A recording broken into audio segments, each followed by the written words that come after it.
Bienvenue à vous dans ce nouvel épisode du podcast Entre nous, un podcast où on parle de couple et de sexualité avec Océane. Bonjour Océane. Bonjour à vous. Aujourd'hui, on va répondre à une question qu'on a reçue, enfin que tu as reçue du coup sur un petit sondage que tu avais fait sur Instagram. Tout à Quelle était fait. la question?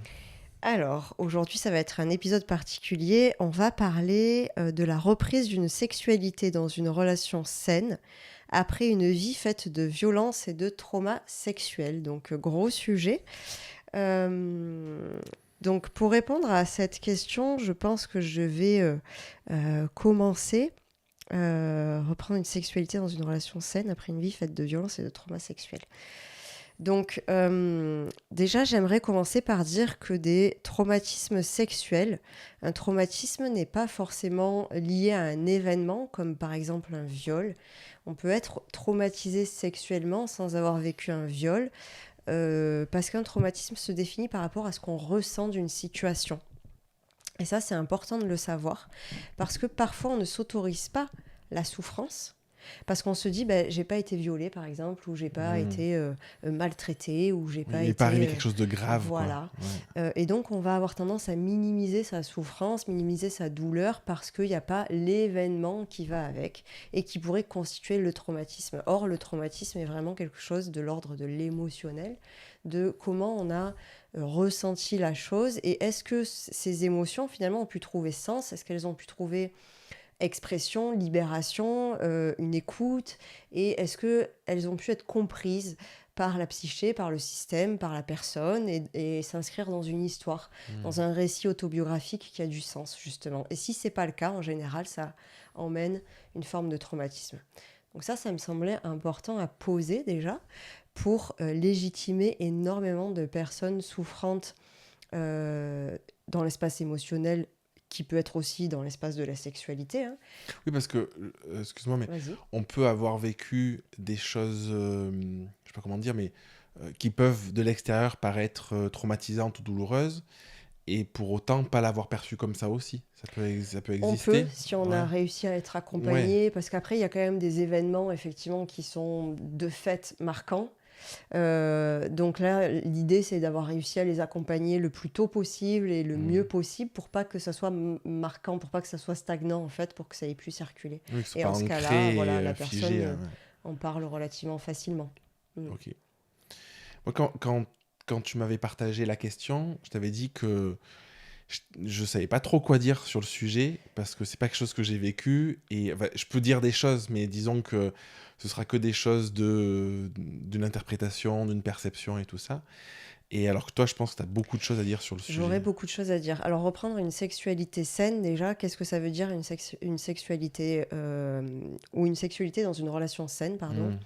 Donc, une relation saine, déjà, je pense qu'elle se définit à partir du moment où on est deux adultes consentants Consentant. et avec un minimum de conscience. Parce que quand on est des êtres où on n'a pas ce minimum de conscience, on va avoir tendance à reporter des schémas qu'on aura appris, hérités, appris, acquis, et qui ne seront pas forcément les schémas adaptés à la situation qu'on est en train de vivre. Donc c'est toujours important de devenir un être conscient, en fait, de ne pas répéter, j'allais dire bêtement, c'est pas bête parce que le système il le fait pas d'une façon bête, mais de ne pas répéter des réflexes, parce que ça devient réflexe en fait dans notre corps, de réponse, alors que c'est pas la réponse appropriée sur le moment. Donc déjà, pour être dans une relation saine, essayez d'être un minimum consciente et conscient de vous-même, c'est important de savoir, tiens, là j'ai dit ça, je m'en rends compte, là j'ai fait ça, je m'en rends compte, ou je n'ai pas fait ça, je m'en rends compte. Ça, c'est vraiment important. Et de surcroît dans la sexualité, et de surcroît quand on revient d'une sexualité traumatique, parce que c'est dramatique et désastreux quand on a été traumatisé dans la sexualité. Et là, par exemple, je vais parler des viols, mais également de l'inceste, parce que ça vient attaquer l'identité de la personne, ça vient complètement déconstruire la valeur qu'on se donne, l'estime de soi, et ça vient attaquer vraiment cette identité, donc cette intégrité, le qui je suis. Le qui je suis, et la personne est complètement perdue en général, et derrière elle va pas réussir à se positionner, elle va pas réussir même à être connectée à elle pour savoir si ce qu'on me propose là, dans la sexualité par exemple, c'est quelque chose qui me convient ou pas. Mmh. Donc déjà, la première chose à faire, si vous en avez la possibilité, c'est vous faire accompagner, bien sûr, pour réussir à vous reconnecter le plus possible à vous-même. Si c'est pas possible de vous faire accompagner, essayez de vous poser régulièrement ces questions-là. Est-ce que la proposition me convient réellement? Et c'est un peu ce qu'on disait tout à Qu'est- l'heure. Est-ce que Qu'est-ce je me que... force ou pas? Ouais. Qu'est-ce que je veux? Qu'est-ce que je ressens? Exact. C'est Et quoi mes qu'est-ce que je besoins? ressens? Qu'est-ce que je Ouais. ressens? C'est fondamental. Je pense que, je sais pas, peut-être que tu es plus à même de partager ça, mais tu vois, j'ai l'impression que euh, même s'il y a des moments où en fait on a moins accès, il y a toujours au fond de nous un ressenti, des signes, tu vois. Ah oui, Et en fait, c'est arriver aussi à se reconnecter à ces signes-là pour... là, écoutez. ouais, c'est écouter. Tu vois, tu disais, on sait plus trop comment réagir, on sait plus trop comment faire, tout ça. Et parce qu'on a oublié comment ces signes-là, de ce qu'ils nous disaient. Et de reconnecter un peu à Ben, ça, en ça peut nous fait, permettre de retrouver la justesse de de quoi j'ai vraiment envie ou pas, où exactement. j'en suis, quoi. En fait, le passé traumatique nous a obligés à nous déconnecter de nous-mêmes Hmm. pour pouvoir supporter la situation, hein. Sinon, on aurait probablement pété un plomb, on se serait foutu en l'air. Donc, le passé traumatique nous oblige à nous déconnecter de nous-mêmes. Donc, c'est pour ça que je vous invite à vous faire accompagner parce que se reconnecter à soi-même seul, c'est extrêmement compliqué, surtout quand on a vécu des traumas violents, intenses, répétés ou des traumas complexes, qu'on appelle des traumas complexes. C'est ça, c'est des traumas qui ont été répétés et qui ont vraiment fragmenté la personne dans son identité. Hmm. Donc là, se reconnecter à soi dans ces conditions, c'est compliqué. Donc faites-vous accompagner et le ressenti est extrêmement important. Donc ça passe déjà par essayer de vous reconnecter à vous en dehors de la sexualité. Voilà, là je bois mon café, je sens le liquide qui passe dans ma gorge par exemple, Hmm. je sens la déglutition, je sens la température du liquide, je sens le goût que ça a. Voilà, c'est des choses très simples mais qui sont fondamentalement importantes. Pas se mettre la pression que sur la sexualité, du coup, Non, sortir de se reconnecter avec autre chose que juste ce qui a oui, été traumatisant. oui, oui, d'abord, c'est se Hmm. reconnecter dans des endroits neutres, j'ai Hmm. envie de dire, hein. Donc, je bois mon café, c'est neutre. Peut-être que c'est plaisir, peut-être que c'est pas plaisir, mais de Hmm. base, c'est neutre. Voilà. Là, je touche, par exemple, j'ai mes mains sur ma cuisse, Ouais, c'est une information qui est neutre. oui, il n'y a pas Voilà, d'enjeu derrière. exactement. Parce qu'après, se reconnecter dans la sexualité, et moi-même encore aujourd'hui, hein, c'est un travail que je continue à faire, même si ça va beaucoup mieux. Il y a encore plein de fois dans ma sexualité où j'ai des flashbacks traumatiques. Et à ce moment-là, j'ai tendance à dissocier, c'est-à-dire je suis plus forcément dans le moment présent, je suis dans le passé, donc avec l'image qui me revient, avec les sensations qui me reviennent. Et aujourd'hui, j'arrive à plus trop me faire envahir, mais c'est malheureusement quelque chose qui peut faire cet effet-là d'être envahi complètement par le passé. Donc c'est pour ça que réapprenez à revenir avec vous en dehors de la sexualité pour que petit à petit dans la sexualité, ça soit le système, en fait, il ancre une nouvelle habitude de je me Hmm. connecte à moi dans des espaces neutres ou dans des espaces... Parce que les espaces de plaisir, c'est compliqué. Ça peut faire réagir, en fait, aussi, hein. Et Ça je parle de sécure. plaisir sexuel, mais aussi de plaisir, la chaleur d'une couverture, voilà. Puis sans parler du fait que le toucher est Hmm. souvent un endroit qui est très activant dans l'insécurité intérieure. Donc se reconnecter tranquillement à soi, faire attention à ses besoins, ne pas hésiter à se faire accompagner. Il y avait autre chose qui me venait aussi, c'est... je parlais avec une de mes accompagnées, elle me disait... mon partenaire ne se rend pas compte que j'ai autant envie de lui que ce que j'en ai peur. Hmm. Et ça, c'est un peu quelque chose dont j'ai souvent parlé aussi au travers du podcast. C'est quelque chose qu'on vit, nous, en tant que personnes qui ont été traumatisées dans la sphère de la sexualité.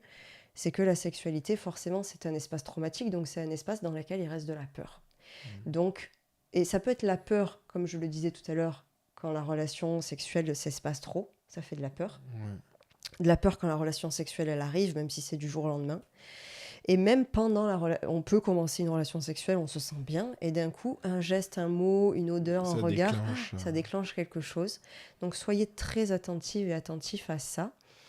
Et essayez, quand vous vous sentez activé, quand vous sentez que voilà, ça vous emporte, de hop là, je reviens.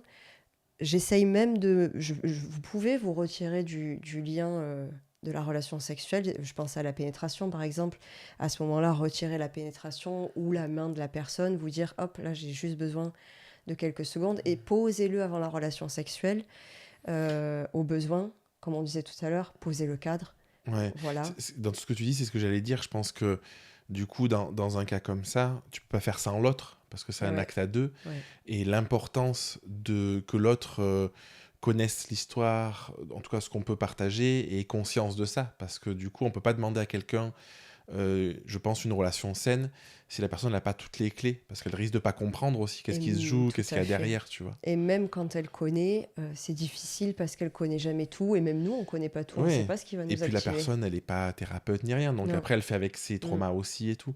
Mais je pense que déjà, si les choses sont posées, comme tu disais, poser ce cadre-là en Mhm. amont, ça aide déjà vachement, parce que la petite bourde que tu pourrais faire sans trop t'en rendre compte, bah, tu vas peut-être être plus attentif, et laisser de la place à l'autre pour la relation, quoi. Exactement. Donc, poser le cadre en amont, c'est important de dire, ben voilà, mon histoire, c'est celle-là. Et là, mon besoin du moment, parce que vous êtes des êtres en mouvement, mon besoin du moment, mon besoin du moment, c'est plus de douceur, par exemple. J'aurais Mm. besoin qu'on parle plus, j'aurais besoin de gestes plus lents, j'aurais besoin de plus de préliminaires. Mm. Voilà. Ou au contraire, en ce moment, ça va très bien, donc voilà, on peut rentrer plus facilement dans la sexualité, etc.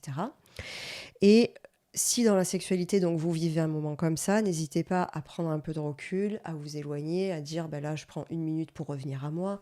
Revenir à moi, vous sécuriser, ou demander à la personne d'en face de vous sécuriser, un câlin, un mot doux, un geste tendre. N'hésitez pas à exprimer votre besoin. Et si ça vous est pas possible sur le moment, parce que c'est vraiment pas toujours facile de le faire sur le moment, ben, une fois que vous avez fini votre relation sexuelle, 1 jour, 2 jours, 1 semaine, même 1 mois après, même 6 mois après, n'hésitez pas à parler. N'hésitez pas à dire, ben, en fait, à ce moment-là, il s'est passé ça pour moi. Mm. Et sur le moment, j'avais pas trop compris, ou j'ai pas réussi à l'exprimer. Et aujourd'hui, ben voilà. Aujourd'hui, je te l'exprime. Je sais pas encore quoi faire, je sais pas encore de quoi j'ai besoin, mais à minima, je te l'exprime. Et si je sais de quoi j'ai besoin par rapport à cette situation, ben banco, je te l'exprime aussi. C'est génial ça, parce que souvent, pour n'importe quelle situation, en vrai, on se dit, oh, c'est passé, c'est plus Et non, important. Et en fait, ça reste imprimé ouais. en nous, tu vas dire entre nous, mais ça reste, ouais, c'est ça en Et plus, oui, ça vraiment, reste tu entre vois. nous. Et c'est tellement important. C'est ouf, parce que je suis vraiment d'accord, ce truc-là, de penser à exprimer les choses quand elles viennent, même si c'est passé, Ah tu oui, disais, il y a oui. 6 mois et tout, ouais. Très très important. Et la dernière chose aussi que j'aimerais rajouter par rapport à ça, c'est ben, quand on se sent activé dans la relation sexuelle, par exemple, une partie de notre corps, plus ou moins importante en fonction des traumatismes et du vécu et de là où on en est dans notre processus cheminement intérieur, va dire ben, moi j'ai envie d'arrêter la relation sexuelle. Et il y a Mm. une autre qui va dire ben, moi j'ai envie de la continuer. Et il y a une autre, par exemple, moi je sais que j'en ai une comme ça, qui va me dire oui, ben, maintenant que tu as commencé, tu vas aller au bout. Tu vois, c'est un peu Mm. le concept de l'engagement, quoi. Tu t'es engagé, tu vas au bout. Donc, c'est pas grave. Essayez d'observer et essayez de sentir. Et là, j'aurais envie de vous dire, en fait, la personne, la part de vous qui a eu le flashback, en fait, qui a eu ce truc de réticence, de fermeture, en fait, c'est le corps qui se ferme à un endroit.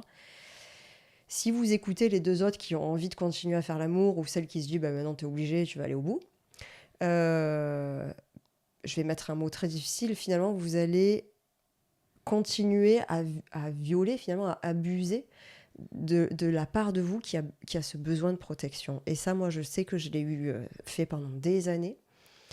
Et c'est difficile de sortir de ce schéma-là, pour plein de raisons. Encore une fois, ça dépend comment on est façonné à l'intérieur. Mais autorisez-vous à déjà sentir ça et à vous dire, je vais pas au bout de la relation sexuelle, mais c'est pas grave en fait. Mm. Que vous soyez dans un couple établi ou que vous soyez en date pour la première fois, vous allez rien perdre. Même si la personne d'en face, elle comprend pas et qu'elle va plus vouloir vous revoir, mais vous serez respecté. Et franchement, ça n'a pas de prix.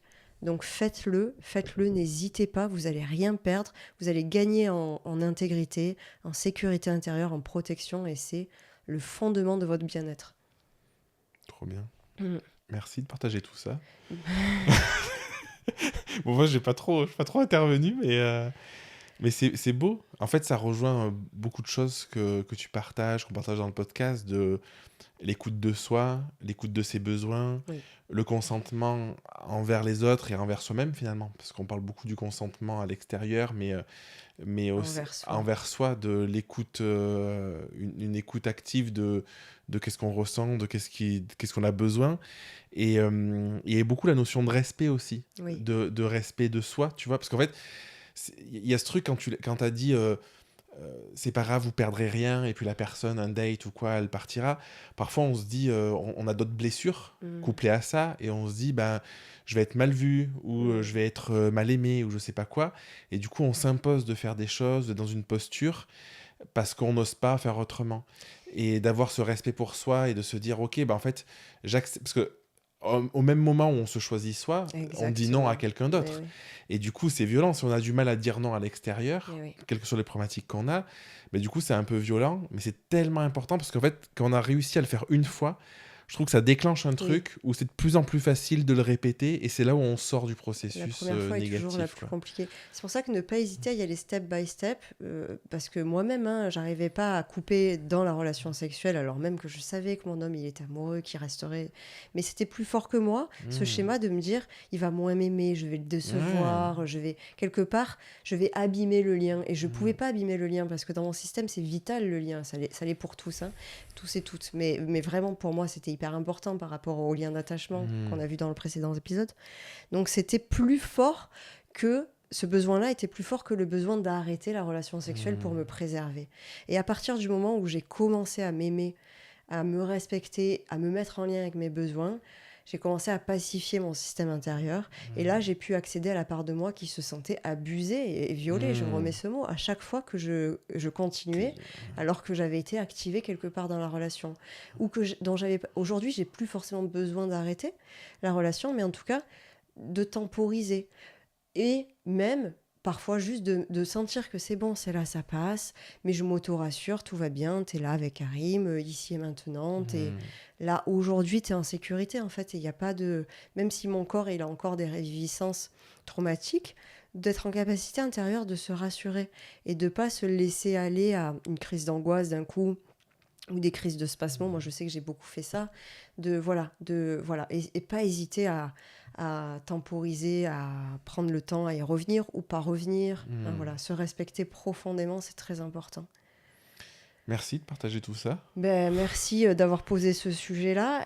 Je pense que voilà, on va fermer le sujet ici, en tout cas, mais n'hésitez pas à me reposer, enfin à nous reposer, pardon, d'autres questions sur ce que j'appelle la sexualité traumatique ou la sexualité consciente, ou passer de l'une vers l'autre, parce que c'est un peu tout le sujet en fait, parce que c'est très important. Et je crois que même les personnes qui n'ont pas, encore une fois, vécu de trauma sexuel conscient, en tout cas, ont ce cheminement à faire de passer d'une sexualité inconsciente, on va dire, vers une sexualité Hmm. consciente. Voilà, qui est souvent appelée sinon la sexualité sacrée, mais c'est ce concept-là d'être conscient et consciente de ce qu'on fait, de ce qu'on ressent, de ce qui est juste ou pas. Hmm. On aurait pu appeler le podcast Conscience. Ouais, tout à fait. Merci Jérémy, Merci, merci de nous Océane. avoir écoutés À et très on se dit à vite. bientôt. Ouais.